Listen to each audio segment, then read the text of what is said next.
بسم اللہ الرحمن الرحیم۔ حضور نبی کریم صلی اللہ علیہ وسلم کا ظاہری وصال۔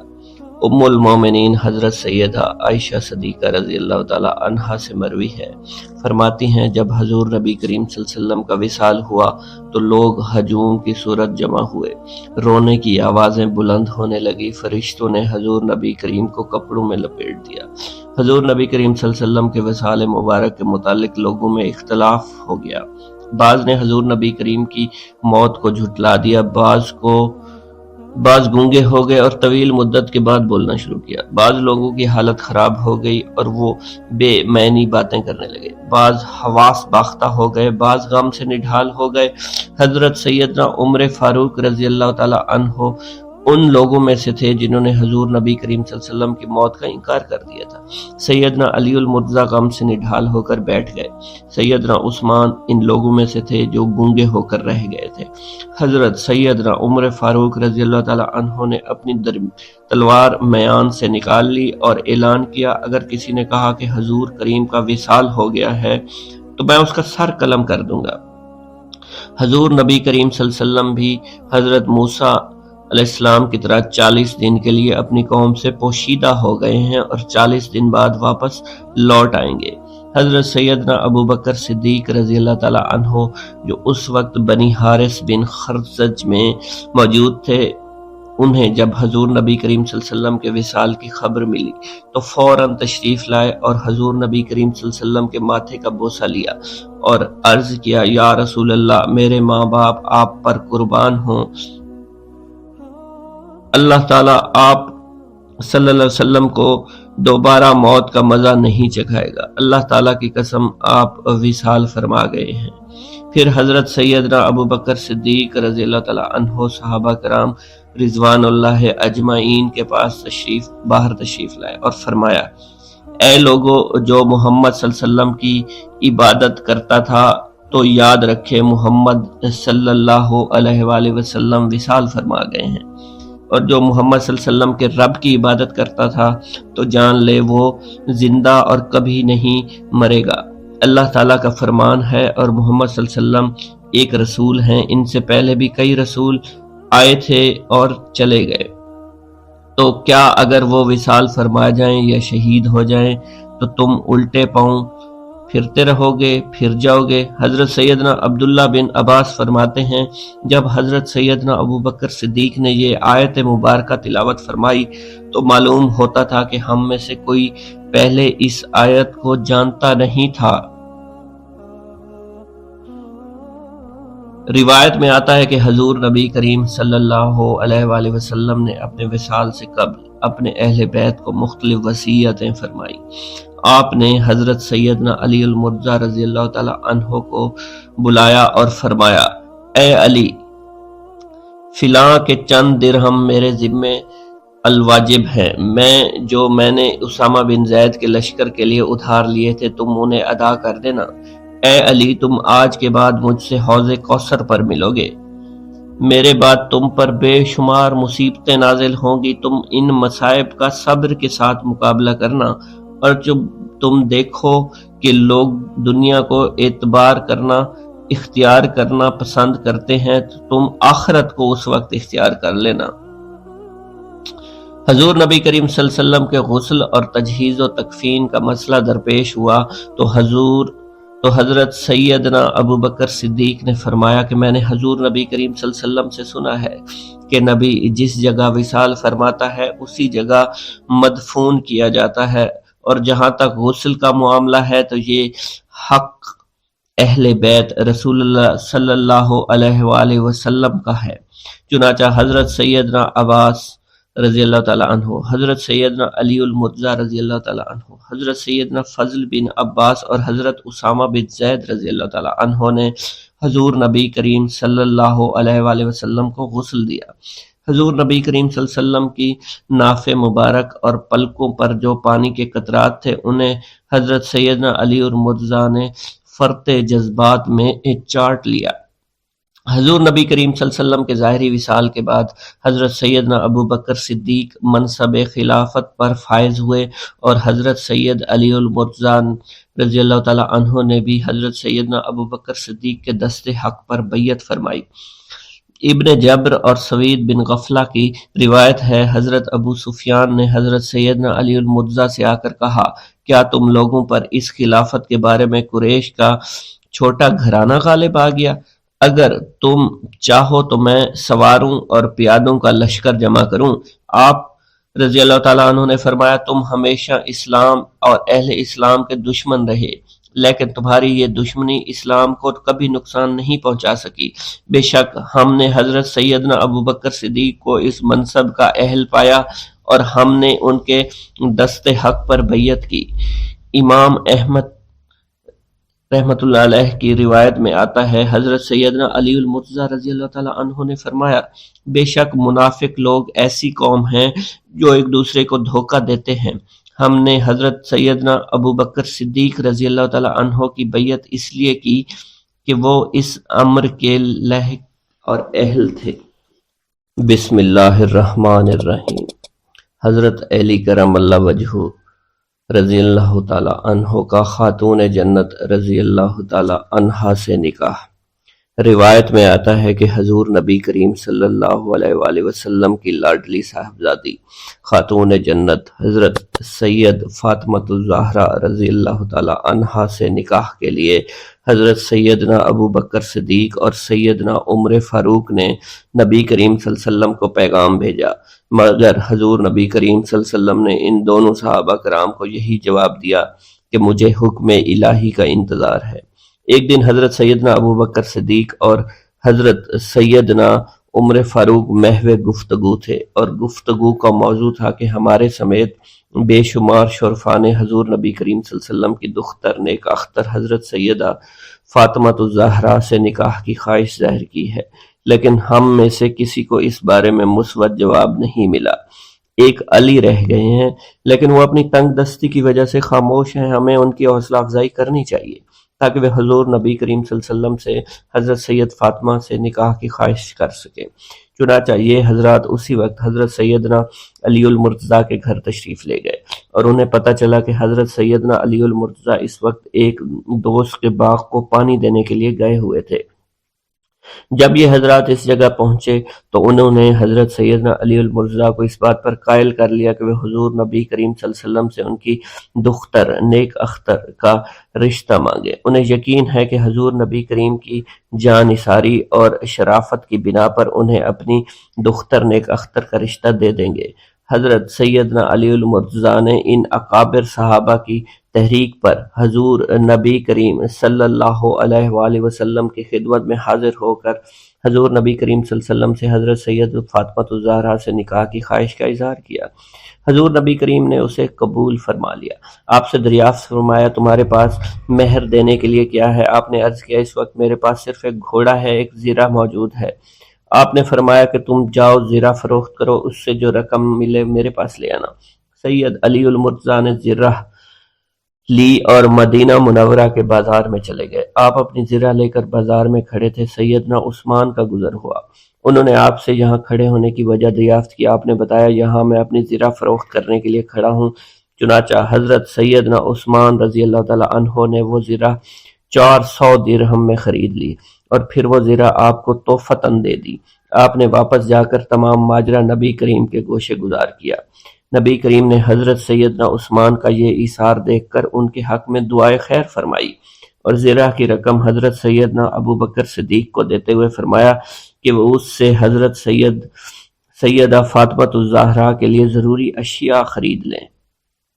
سیدنا ابو بکر صدیق جب تمام اشیاء خرید کر لائے تو حضور نبی کریم نے خود سیدنا علی المرتضیٰ اور سیدنا فاطمۃ الزہرا کا نکاح پڑھایا۔ آپ کا نکاح خاتون جنت حضرت سیدہ فاطمۃ الزہرا سے پہلی ہجری میں ہوا تھا۔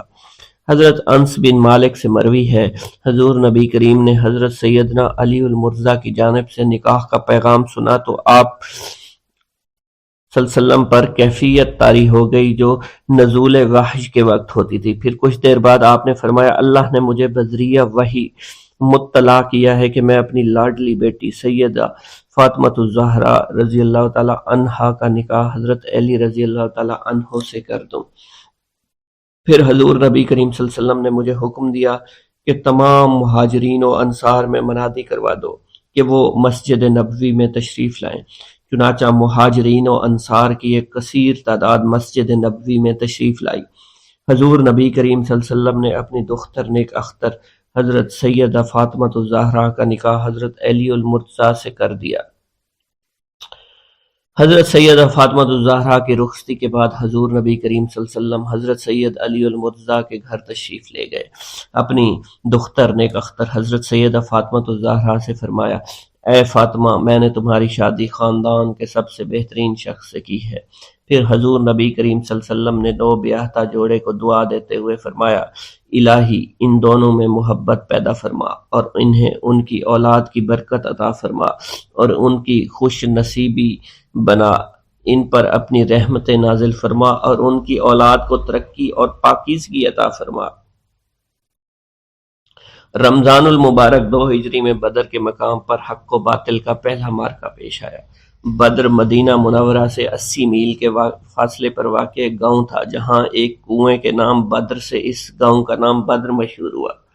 غزوہ بدر میں لشکر اسلام کی تعداد 313، جن کے پاس 70 اونٹ 3 گھوڑے جبکہ کفار کی تعداد 1000 کے قریب تھی۔ ان کے پاس جنگی ساز و سامان وافر تھا۔ بدر کا معرکہ اصل میں مہاجرین مکہ کے لیے سخت آزمائش تھی، کیونکہ ان کے باپ، بھائی، اولاد، عزیز و اقارب ان کے مقابلے میں تھے، لیکن ان مجاہدین نے اپنے خونی رشتوں کی بجائے اپنے دین اور مذہب اسلام کو ترجیح دی اور ان کے مقابلے میں صف آرا ہوئے۔ غزوہ بدر کا آغاز اس وقت کے جنگی قواعد و ضوابط کے مطابق پہلا فرما ہوا۔ میدان جنگ میں کفار کی جانب سے عتبہ بن ربیعہ اپنے بھائی شیبہ اور بیٹے ولید کے ساتھ جنگ میدان میں اترا۔ ان تینوں کے مقابلے کے لیے حضور نبی کریم نے 3 انصار نوجوانوں کو جنگ میں اتارا۔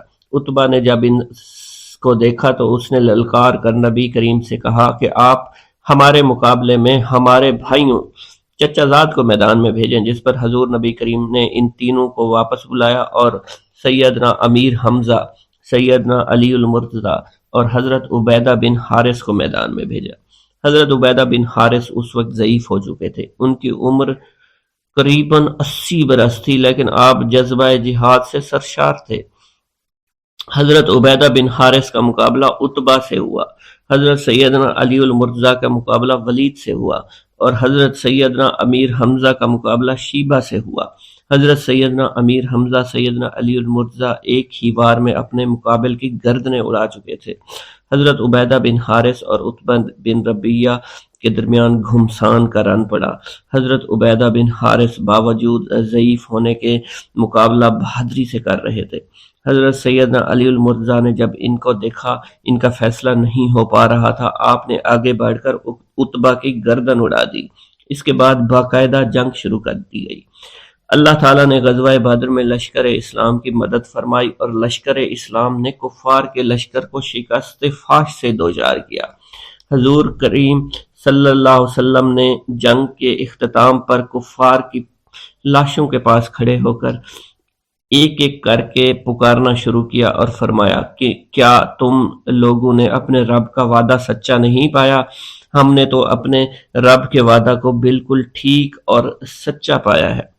غزوہ احد میں جب لشکر اسلام اور مشرکین آمنے سامنے ہوئے تو مشرکین کی جانب سے ابو سعد بن ابی طلحہ لشکر سے باہر نکلا۔ اس نے مغرورانہ انداز میں لشکر اسلام کو للکارا اور کہا، کون بہادر ہے جو میرا مقابلہ کرے؟ حضور نبی کریم صلی اللہ علیہ وسلم نے حضرت سید علی المرتضیٰ کی جانب اشارہ کیا۔ آپ نے حضور نبی کریم کا اشارہ ملتے ہی ابی طلحہ پر لپک کر ایک ایسا وار کیا کہ وہ گھوڑے سے نیچے گر پڑا اور اس کی شرمگاہ کھل گئی۔ آپ نے جب اس کو یوں بے پردہ دیکھا تو اسے چھوڑ کر واپس لوٹ گئے اور اسے مارنا مناسب نہیں سمجھا۔ غزوہ خندق کے موقع پر خندق کی کھدائی مکمل ہو چکی تھی۔ حضور نبی کریم کی جانب سے کچھ صحابہ کرام کو خندق کی مختلف جگہوں پر تعینات کیا گیا تھا تاکہ کفار کی جانب سے کوئی خندق پار نہ کر سکے۔ خندق کی مغربی سمت حضرت سیدنا عمر فاروق اور سیدنا علی المرتضیٰ تعینات تھے۔ اسی دوران غرب کا مشہور شہ سوار عمرو بن عبدو اس جانب سے خندق پار کرنے میں کامیاب ہو گیا۔ عمرو بن عبد کے بارے میں مشہور تھا کہ وہ اکیلا 100 کا مقابلہ کر سکتا ہے۔ سیدنا عمر فاروق کے مشورہ سے علی المرتضیٰ نے اس کو للکارا اور فرمایا، اے عبدو کے بیٹے، مجھے معلوم ہے تو نے اعلان کر رکھا ہے کوئی شخص تجھ سے 2 باتوں کا مطالبہ کرے تو ایک تو ضرور مان لیتا ہے۔ عمرو بن عبدو نے مغرورانہ لہجے میں کہا، ہاں میں نے اعلان کر رکھا ہے۔ حضرت سیدنا علی المرتضیٰ نے اسے دعوت اسلام دی کہ وہ اللہ اور اس کے رسول پر ایمان لے آئے۔ عمرو بن عبدو نے آپ کی بات سننے کے بعد کہا کہ مجھے اس کی ضرورت نہیں۔ آپ نے فرمایا، تو پھر میری دوسری بات یہ ہے کہ مجھ سے مقابلہ کرو۔ عمرو بن عبدو بولا، میرے تمہارے والد کے ساتھ اچھے تعلقات تھے، اس لیے میں نہیں چاہتا کہ تم میری تلوار کا نشانہ بنو۔ سیدنا علی المرتضیٰ نے فرمایا، میں اس بات کو پسند کرتا ہوں کہ تو میری تلوار سے جہنم واصل ہو جاؤ۔ حضرت سید علی المرتضیٰ کی بات سن کر عمرو بن عبدو غصے میں آ گیا، تلوار لہراتا ہوا آپ پر حملہ آور ہوا۔ آپ نے اللہ اکبر کا نعرہ بلند کیا اور دوسرے ہی لمحے عمرو بن عبدو کا سر تن سے جدا کر دیا۔ بسم اللہ الرحمن الرحیم۔ حضور نبی کریم صلی اللہ علیہ وسلم کا ظاہری وصال۔ ام المومنین حضرت سیدہ عائشہ صدیقہ رضی اللہ تعالی عنہا سے مروی ہے، فرماتی ہیں جب حضور نبی کریم صلی اللہ علیہ وسلم کا وصال ہوا تو لوگ ہجوم کی صورت جمع ہوئے، رونے کی آوازیں بلند ہونے لگی، فرشتوں نے حضور نبی کریم کو کپڑوں میں لپیٹ دیا۔ حضور نبی کریم صلی اللہ علیہ وسلم کے وصال مبارک کے متعلق لوگوں میں اختلاف ہو گیا۔ بعض نے حضور نبی کریم کی موت کو جھٹلا دیا، بعض گونگے ہو گئے اور طویل مدت کے بعد بولنا شروع کیا۔ بعض لوگوں کی حالت خراب ہو گئی اور وہ بے معنی باتیں کرنے لگے، بعض حواس باختہ ہو گئے، بعض غم سے نڈھال ہو گئے۔ حضرت سیدنا عمر فاروق رضی اللہ تعالی عنہ ان لوگوں میں سے تھے جنہوں نے حضور نبی کریم صلی اللہ علیہ وسلم کی موت کا انکار کر دیا تھا۔ سیدنا علی المرتضیٰ غم سے نڈھال ہو کر بیٹھ گئے۔ سیدنا عثمان ان لوگوں میں سے تھے جو گونگے ہو کر رہ گئے تھے۔ حضرت سیدنا عمر فاروق رضی اللہ تعالی عنہ نے اپنی تلوار میان سے نکال لی اور اعلان کیا، اگر کسی نے کہا کہ حضور کریم کا وصال ہو گیا ہے تو میں اس کا سر قلم کر دوں گا۔ حضور نبی کریم صلی اللہ علیہ وسلم بھی حضرت موسیٰ علیہ السلام کی طرح 40 دن کے لیے اپنی قوم سے پوشیدہ ہو گئے ہیں اور 40 دن بعد واپس لوٹ آئیں گے۔ حضرت سیدنا ابو بکر صدیق رضی اللہ تعالی عنہ جو اس وقت بنی حارث بن خزرج میں موجود تھے، انہیں جب حضور نبی کریم صلی اللہ علیہ وسلم کے وصال کی خبر ملی تو فوراً تشریف لائے اور حضور نبی کریم صلی اللہ علیہ وسلم کے ماتھے کا بوسہ لیا اور عرض کیا، یا رسول اللہ، میرے ماں باپ آپ پر قربان ہوں، اللہ تعالیٰ آپ صلی اللہ علیہ وسلم کو دوبارہ موت کا مزہ نہیں چکھائے گا، اللہ تعالیٰ کی قسم آپ وصال فرما گئے ہیں۔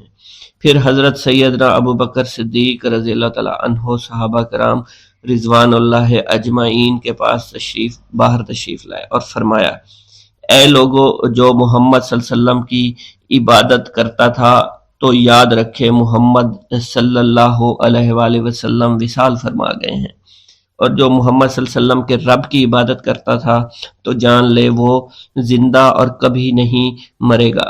اللہ تعالیٰ کا فرمان ہے اور محمد صلی اللہ علیہ وسلم ایک رسول ہیں، ان سے پہلے بھی کئی رسول آئے تھے اور چلے گئے، تو کیا اگر وہ وصال فرما جائیں یا شہید ہو جائیں تو تم الٹے پاؤں پھرتے رہو گے، پھر جاؤ گے؟ حضرت سیدنا عبداللہ بن عباس فرماتے ہیں جب حضرت سیدنا ابو بکر صدیق نے یہ آیت مبارکہ تلاوت فرمائی تو معلوم ہوتا تھا کہ ہم میں سے کوئی پہلے اس آیت کو جانتا نہیں تھا۔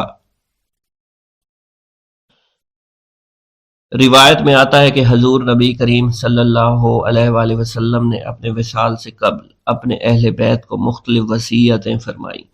آپ نے حضرت سیدنا علی المرتضیٰ رضی اللہ تعالی عنہ کو بلایا اور فرمایا، اے علی، فلاں کے چند درہم میرے ذمے الواجب ہیں، میں نے اسامہ بن زید کے لشکر کے لیے ادھار لیے تھے، تم انہیں ادا کر دینا۔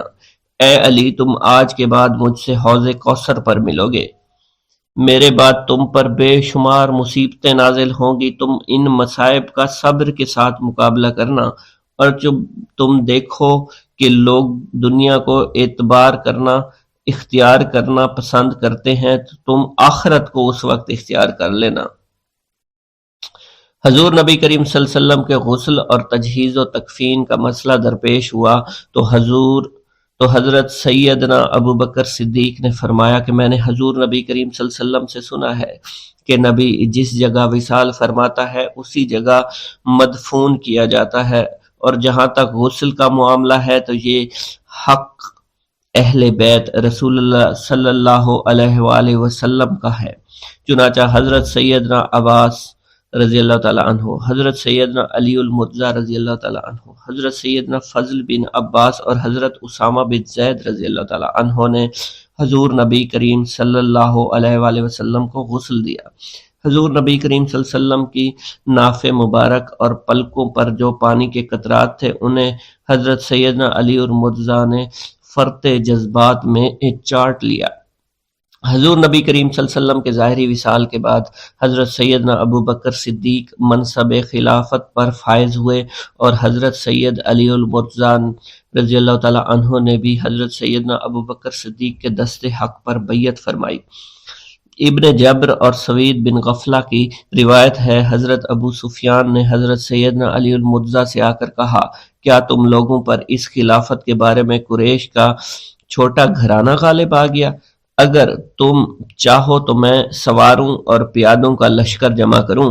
آپ رضی اللہ تعالیٰ عنہ نے فرمایا، تم ہمیشہ اسلام اور اہل اسلام کے دشمن رہے، لیکن تمہاری یہ دشمنی اسلام کو کبھی نقصان نہیں پہنچا سکی۔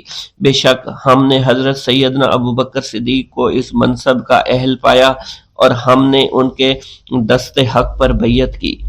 امام احمد رحمۃ اللہ علیہ کی روایت میں آتا ہے، حضرت سیدنا علی المرتضیٰ رضی اللہ تعالیٰ عنہ نے فرمایا، بے شک منافق لوگ ایسی قوم ہیں جو ایک دوسرے کو دھوکہ دیتے ہیں۔ ہم نے حضرت سیدنا ابو بکر صدیق رضی اللہ تعالیٰ عنہ کی بیعت اس لیے کی کہ وہ اس امر کے لاحق اور اہل تھے۔